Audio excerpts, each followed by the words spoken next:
That's a little different scene, isn't it? And that mountains and jungle you used to see in my backdrops closer to the coast. This is interior British Columbia. I'm on the north side of Kamloops Lake, looking for some bighorn. Haven't seen any yet. I used to put trail cameras and salt all along this whole lake just to monitor them, see what was living and running around. Probably pick up the sound of that train. It looks like it's about 2 or 3 miles away on the other side of the valley. It's crazy how the sound rips across that water. Seen a bunch of mule deer in the timber off the left, but no sheep yet. Not even any fresh tracks. Kind of sucks. Probably the first time I ever came here not seeing a band of rams. But anyway, it's kind of funny. A couple days ago, on the way up here, I stopped at some cool spots to do some videotaping. Saw some rams too, and some wild sheep, and I put the microphone and the tripod on the ground for probably 20 seconds. And then I had 2 tripods, camera, and the audio thing on my shoulder like this, all the way up the side of the hill again and back into the pickup truck, through the shit in the passenger side of the truck. I drove for about an hour, and and I glanced over, and I got a co-partner, traveler with me, and it's a frickin' greasy, slimy tick. And he's coming across the console straight at me from the passenger side of the truck. I'm like, pulled over and tried to mash him with my cell phone right there. It didn't do anything to him. Then I lost him in the truck, and then I found the little bastard again. I got him out and stomped him. But it's funny when you have a tick in the truck, you instantly feel like there's 50 on you, you know, and there's nothing you can do about it. I don't think I got one. Hopefully I don't. There is Lyme disease in British Columbia too, and it's a very debilitating disease. A couple friends of mine have it, and it's definitely not a good thing what they have to go through to deal with it. So I'm kind of paranoid being out here in the sage and the grass. Normally I like to pull up a rock or a stump and dive into the notes and see what I got to share for emails, but I'm a little shy of that right now. So I'm gonna stand. Man, I can't believe how loud that frickin' train is. I know you guys probably can't hear, it doesn't bug you. I just got a thing about background sound, you know? Don't like it. I'm gonna go to some other places. Yeah, I got a whole day of traveling ahead of me, a whole day of real cool spots I'm gonna stop and video. My main theme of this trip was to go have a meeting with a big conservation group, which I was hoping was gonna be full of absolute outstanding members, because so far across the board, every single conservation group I have met with, the board of directors, I'd say 90%, 95% of them to date that I've witnessed firsthand, they're only there to say they were on the executive board, and that's about it. The amount of damage and shit they don't do because of their uncontrollable egos has just been mind-boggling, head-shaking for me. So I have not joined them and have not gone out of my way to help them, but I think I finally found my people. Thank God. And I'm going to be putting forth a massive effort to help these people shortly, and I'm going to inform all of you too, so hopefully you can help some sort of way. Because they are definitely not about themselves, and they are definitely 100% about conservation of wildlife, which I'm about and I love. So I'll keep everybody informed on that, but that's what I was doing. That was the main theme of this trip. So as I cross BC, obviously I'm going to stop and show you guys as much as I can and get as many voices heard as I can. So what do we got right off the top? Dogman. Well, there you go. For all you people who get angry and think I'm not reading about Dogman, here comes one. What's up, Steve? Hope you're doing well. Thus next encounter was near Tifton, Georgia. It started out in a county over. I've been riding that day, checking out a small town, and just really enthralled in all this new perceptual experience. Oh, this is Adam again. Adam Bennett, who we've heard from before, and he submitted a bunch of pictures, and he's had ongoing encounters with all the above. Here we go. I'd liken a part of it to being like if a person could cut a new visual slant or angle. It was still based in this three-dimensional plane, but slicing in just enough of a parallax angle of incidence to allow another plane to be seen into also. I've been checking out and trying to get some of the smaller pieces to become visible on camera. At a small park, I noticed I could see them just barely when the camera was moved side to side slowly, as it seemed to being out the slight distorted outline of them and to allow a differentiation of the third and depth of them, if that makes sense. It's going to make sense to somebody, I'll guarantee you that. While looking through the view screen, I saw one of them hit me with what felt like a small little energetic burst that wasn't bad, kind of like a small zapping. It actually seemed to make me more hyper in its effect. By the time I got to the spot to check out the camper, it was more ampy. When we pulled up to check out the camper, I immediately noticed a sign denoting a spot of the binders. We chatted for a moment with the camper owner, and just when my friend and the owner were chatting away, so I dipped into the woodline. I could barely see and fired up my cam at the same time. I lit my small light. The frequency of the light, the FPS, or the recording had a very tippy effect on the recording, and it was so cool to see the refresh rate of one of the bound beings was just right to watch as he slowly turned his head to check me out. I could feel energies coming up to me, checking me out, and going away faster than I could see them. And as I'm telling my friend to come and check this out, of course, my phone failed. Boom. There it went. Then the light. Just after dusk, I went back and I grabbed my buddy's phone, heart racing, amped to a point that I knew I was racing internally, but hurried back to the spit. Just before going into the woodline, a dogman stepped directly in front of me, blocking my travel. It was so surreal at this point. As I talked to this guy, I thought to myself that he didn't feel or look like I needed to fear him. So I pulled the cam and began snapping pic after pic. I'm just trying to hide my zeal of knowing I'm getting that 1 in a million pic. His eyes changed a bit, somehow giving me the impression he was checking in or was being actually driven by something outside of him. Maybe he was like an avatar or an extension of a controller. That's my impression. When his eyes came back to present moment and location, a big wad of bugs hit me in the chest. At the same time, I barely could perceive the energetic zap that came from behind him at an angle. I immediately began itching so terribly from the bug ball that I hit me so bad I peeled my shirt, scratching and batching and simultaneously feeling a deep ebb in my chest that calmed my amp from earlier to a crawl. There was a heaviness to this zap that I did not felt before. I composed myself best as possible and went back to the camper that was being discussed. Handed my friend his phone. When we went straight back to my friend's and his wife's place, I decided to check out the bug bites and how bad they were going to look. Close inspection in a mirror in a well-lit bathroom revealed no bites, redness, or any sign of irritation. Then I got my buddy's phone. I was so excited to check the Dogman Gatekeeper pics that I hoped I'd nailed. Well, it wasn't what I expected. The figure that stood in front of me was not in the pic. What was in the pic was almost like a sheet or screen that had numbers, symbols, and an energetic signature. And just behind it was a strange-looking thing, like a cartoon Dogman, sort of. And, for lack of terminology to describe it better, strange, strange, strange. It was the first time I'd started to make the connection in my mind to the number, symbol combinations, and how they related to the high oddness of so many of these situations. I first felt like it was some way of assessing some type of broadcast signal or program that allowed this weird use of this resource. And as I laid down to rest, the questions in my mind coming led with the glee in my heart for having such a thought-provoking situation happen. I felt blessed. My soul was entering the moment that seemed to have some hope. Getting closer was the mantra to me. Sleep was welcome, and it took probably a week before I felt normal again.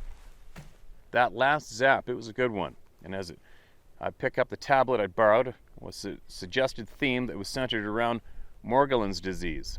What a mind twist this was after a little study on it. Complex, mysterious, beautiful. Human, solar, cosmic. I have the pics of Dogman on an old phone that's busted. I'll have to get them downloaded. I do have a pic of the bound entity, however, but the videos is on the same said busted phone. I'll get it to y'all. I'll get it to you. Y'all would like. Choice, freedom, possible peace. My mantra now that I think of it, I didn't remember or think about it earlier, but yeah, Jamie. This is my mantra. Good night, everyone. Be blessed. All right, Adam. Thanks for that email, man. And sure, if you can figure out those busted phones and share away with somebody. I mean, after anybody comes on here in an email and says they have pictures or videos of something strange, like I said in the beginning, myself, whatever. Share them or not, doesn't make any difference to me personally, but I know there's thousands of you out there that would be chomping at that bit to get your eyeballs on pictures or videos, right? So we'll see what happens. And keep them coming, Adam, all right? There's people that are listening to you, man. Hi, Steve. Linda here again. And Linda is a code name. The reason why I won't give my real name is because my other 5 siblings deserve the right to make up their minds whether they want to talk about it publicly or not. I've discussed it with a couple of them, and they did give me some interesting details. One stated he went looking for Dad at my mother's request. He found Dad in a clearing but wasn't alone. But he wasn't alone. He saw Dad standing in front of a large Sasquatch that he believes was a male. It appeared they were talking, but he only heard my dad speak. My bro was hiding in the bush watching, but he said they must have known he was there because the Sasquatch looked up directly at him, and my father turned to look up too. Then my father walked away. This he remembers. I guess it was dad talk. I guess it was a dad talk. My bro asked me if he actually saw Dad hunt. I said no, which was strange because he was a big hunter. He fished but not hunted. My bro thinks Dad made a deal with them to keep hunters and trappers away from 160 acres, and in return, we were allowed to live in safety. They looked after us, and we looked after them. We were the stewards of the land, and they were the stewards of us. Crazy, right? Maybe that's why Dad asked me to write about this one day. Maybe I should. That mountain was alive, like it was magical. I asked my bro if he remembers the last Christmas there, and if he remembers Dad getting a present for their kid. He said, yes, he got the kid a solid ball. He thinks red or brown. That I didn't know about the ball. My dad did say he got the kid something but wasn't telling me what, that I remembered. He probably didn't want to talk about it in front of my younger sister and 2 younger brothers because they still believed in Santa. So now more pieces are fitting. My dad would always carry his gun, but he didn't hunt. He was always check the sites out where he mentioned to him about sightings. Growing up away from BC, I was always confused when I heard horrible things about the Sasquatches. I remember we only knew kindness from them, safety. We didn't even know that they were called Sasquatches for years after. So this would explain why my dad would not have pets up there, especially dogs. This would explain why hunters have had such horrible traumatic experiences with them. They're afraid of guns. They want to be left in peace to raise their own families. I still believe there are good ones and bad ones like us. I still recall when 6 of us walking on the ridge stopped at the time and looked at the same time and seen the mom and kid blending in tree line up by the power lines. It's like we all got that deer in the headlight look at the exact same moment. I don't remember voices talking to me, but I do have some gifts today that may have contributed to those experiences. Gifts that became known to me after I was shown remote viewing and other things, such as explaining what is in a sealed envelope and describing it to a T without opening it. Astral journeying too, which I could do since I was a kid. I think we all have gifts, but ours was awoken by these creatures, like our third eye opened. I ground myself all the time and I can speak to my deceased relatives. I know my guides. I can communicate in ways others cannot. I've always been more an intuitive person, like the rock pile that I found that day. These creatures are very earthbound. Rocks are their weapons, but also their way of communicating with us, same as knocking. I don't remember bad smells, but it sounded like releases of odors and fear and anger.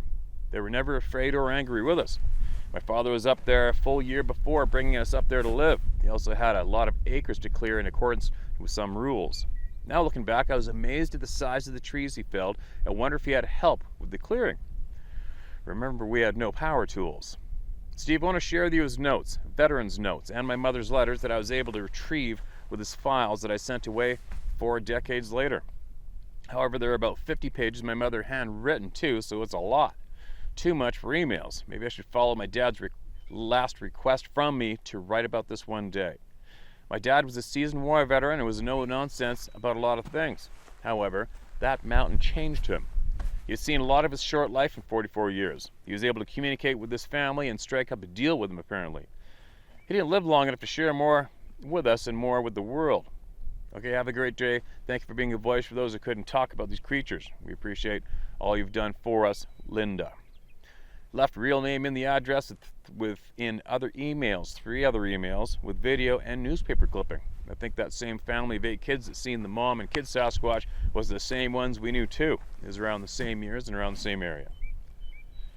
All right, well there's a handful, mouthful, earful. Thanks for sending that in, and you made a lot of pretty powerful direct statements to all of us. about the skills that you have and the things that you can do out of your mind or body or with your mind and body. Those are some pretty powerful statements, right? And you got to admit, your average human being is going to hear what you stated that you can do, and they're going to go, yeah, right? Whereas, not me. I am 100% wide open to every little single tidbit I can absorb out of every single you people out there that want to share here. But if you do make such a bold statement about where you can go out of your body, what you can do with your mind, and you're going to share it with basically 6 million people a month I'm at right now, combined with both my outdoor channels, that's a lot of minds listening to your words, and they're going to want to hear some more from you to possibly back up what you claim to be able to do publicly, right?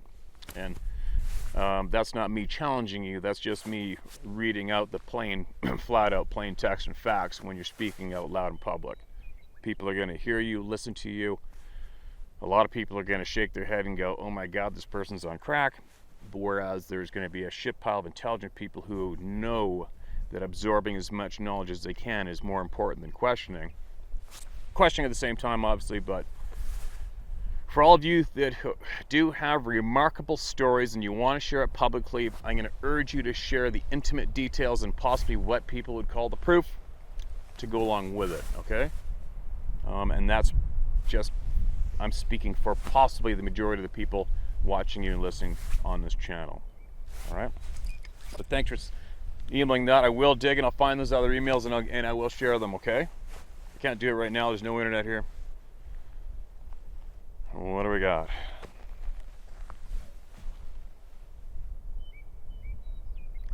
Hello, I'd like to share my story. Sorry to be so long-winded and sorry for the poor punctuation.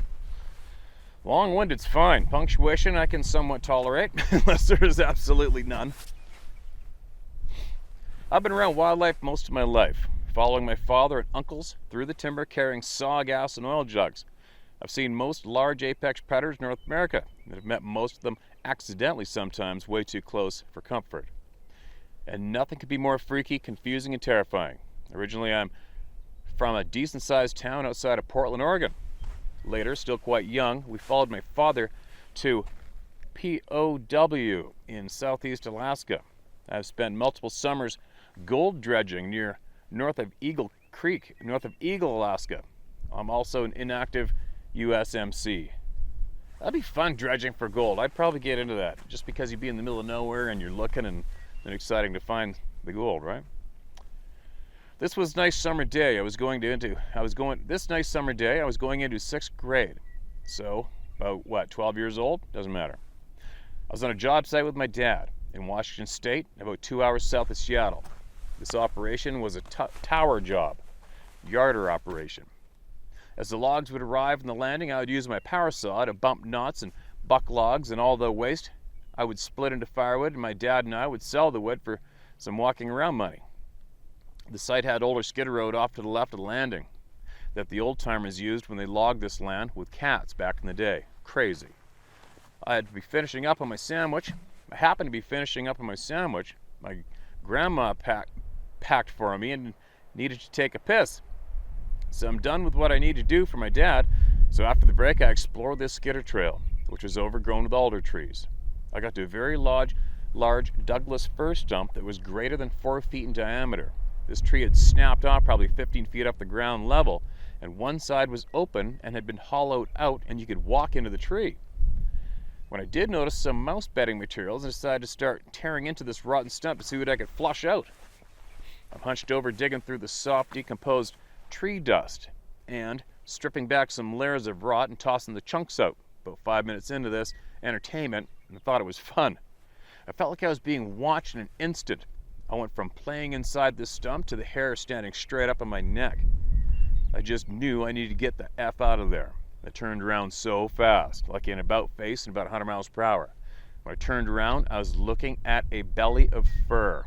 Because I'm not awfully tall, for 12, it's all I could see, just black effing fur. Too close to see the face. There was enough room to outreach my arm without touching him.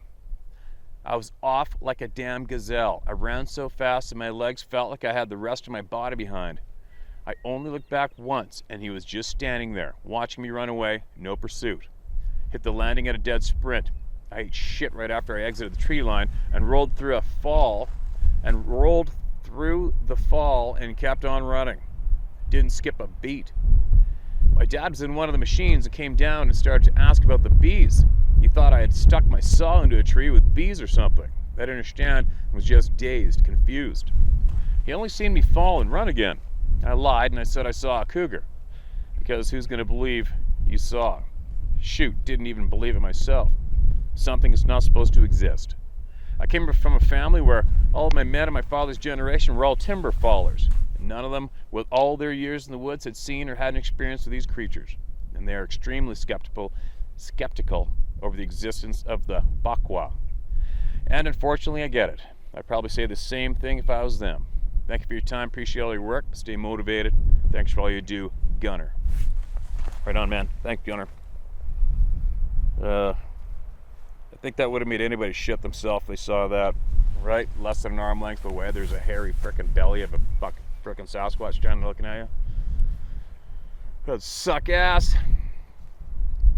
It's funny, I was talking to the people that I was with this past weekend. They are all very A-type, lifelong big game hunters in British Columbia and the Yukon, big game guides, and you know what? I've never brought up the topic with them. I don't bring up the topic normally with people that I know, but I'm associated with just for conservation and wildlife. It's no secret that I will speak about it if you ask me to, but I just don't push the topic everywhere I go. It's just not what I'm about. But my one buddy who was there, who has found tracks and he has smelt them and had the terrifying feeling and hearing something above them and hearing the screams and everything on Vancouver Island. He has brought it up with the people and other people that we know through the hunting community, and so far he said 100% of everybody spoke to accepts the existence of these things. And it's funny too, the majority of them don't think that they are here full time. So there you go. Thought I'd add in that little tidbit of where I was this past weekend, who I was talking to, and whether or not this topic comes up much. But anyway, what else we got here? But anyway, let's keep this ball rolling. It's no rain yet. It's supposed to be raining for a week here pretty quick. Creek Tribe in Alabama and a bouncing ball of light. All right. Hi, Steve. I'll keep this short since you have so many emails to cover and my story is not very significant in the whole scheme of things. Well, actually, every single email is.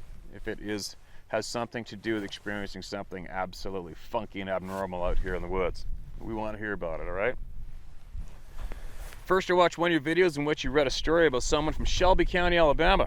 They mentioned the Creek Tribe, and you thought it must have been a typo. They must have meant Cree, since you had not heard of the Creek Tribe before. It was not a typo, however, at one time, the Creek people inhabited most of Alabama and Georgia. Even today, there are two main branches of the Creek in Alabama. The Porch Creek and the Muskogee Creek. I hope I pronounced that right, P-O-A-R-C-H. When I was growing up, every child attending public school in Alabama learned by the end of the 4th grade that the native tribes in Alabama before the European settlers were Choctaw, Chickasaw, Cherokee, and Creek. Changing the subject now. My story is something I cannot explain. I've not forgotten, even though it doesn't seem very important even to me. About a year ago, I was driving west on Highway 72 in West Madison County, Alabama, through a semi-rural area. Traffic was heavy, and it was raining and very overcast. So every vehicle had their headlights on. It was late morning, and I was in a curve of the road just passing a wooded area to the north and an open field south of me. Around the curve, traffic slowed down for a traffic light about 100 yards ahead. The light had turned green, so the traffic in front of me was slowing down for the cars that had just started to go ahead, but we were not stopping.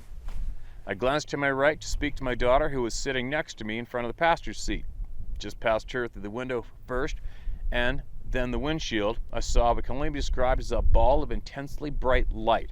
It was perfectly round and slightly larger than a ping pong ball, but the light was so brilliant it put me in mind of those flashlights with the beams that could be seen over a mile away. When I first saw it, it was already arcing over the hood of the car in the lane next to me, then bounced on the ground in front of my passenger side front tire and made another lower arc in front of my car. bouncing one more time between my lane and the turn lane to my left, and it arced again, but higher, in front of another car to my left, and disappeared into the tall grass in the median. There was never a time it was not easily distinguished from the headlights themselves, and the reflections of our lights on the cars ahead of us, the wet pavement and the raindrops. It was brighter than any of the lights around. But as bright as it did not create any reflections of itself on any of the surface around us. That is freaking bizarre. Though it was moving quickly enough that the whole sighting lasted less than 3 seconds. It did not appear as a streak of light, nor was it distorted in any way. It didn't leave behind a trail of ghost-like when a kid is a drawing. It didn't leave behind a trail of ghost light like you see when a kid is drawing with a sparkler in the dark. I cannot comprehend what I just seen. I asked my daughter if she had seen it, but she had not. It's not important enough for me to obsess about what it may have been, but since it did not seem to be governed by any natural law, I still find myself musing about it and wondering. I've tried researching on the internet, but I have not come up with anything remotely close to what I saw. Thanks so much for giving me a place to tell it. There's so much more to this world than we know, and you're providing a much-needed service to many people who are becoming more aware. Keep up the good work. Blessings, Nina Williamson. All right, Nina.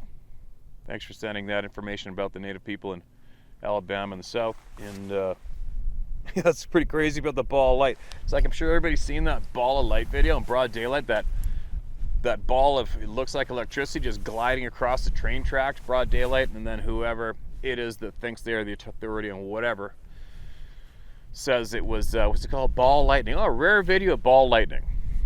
Really? That's funny, because I have never seen a video like that ever before, and I've never seen a ball of energy that's floating across chest-height freaking train tracks. And I have a feeling there's a lot more to that little ball of electricity than somebody simply saying, oh, it's just ball lightning, no big deal. Yeah, right. But anyway, I get one more out here. I don't mind standing. I've been driving too long for a few days. Okay, what do we got? Hi, Steve. I'll call this a hunting story because that is what I was doing at the time. A friend and I were hunting woodchucks along the Mohawk River between Leon and Frankfort, located in central New York, about 12 miles east of Utica. This is back in 71, 72. I was 16 or 17 at the time. Let me set the stage. The Mohawk River was straightened out and bypassed sections of the original river for barge traffic after the close of the Erie Canal, and runs east and west from the Great Lakes to the Hudson River. The river is maybe 80 yards wide, and the water level is about 10 below the banks. It was late spring, early summer, and we were walking west when these two giant birds came flying from east to west, maybe 30 feet above the water, right in the middle of the river. We didn't even have to look up to see them. They were right in front of us. They had a 10 to 12 foot wingspan and were flying so slow I couldn't believe something that big could fly so slow. We were both just about shitting our pants. I've always had a brain for useless facts. And the first thought to come to my mind was condors. But condors live in California, which is 3,000 miles away, and I believe in the Andes of South America, which is a lot farther than that.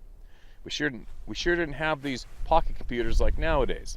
These two birds were about the size of deer with wings. What in the hell were they doing here so far from home? Any picture I've seen shows some white feathers in them, but these two had nothing like that. Completely brown with big bald heads. I'm going to put my email in here and you can give it out. Really? All right. Babylon55@gmail.com. BABELON 55@gmail.com. I was a teenager and had better things to do with my time than go home and listen to the news for other sightings, but someone else had to have seen these things. Just maybe someone follows you who's seen them. It's a long shot, but what the hell. In the video, the cousin shot the Sasquatch earlier this month. Was that a white wolf run by you on, all right, hold on. It's a long shot, but what the hell. In the video, the cousin shot the Sasquatch earlier this month.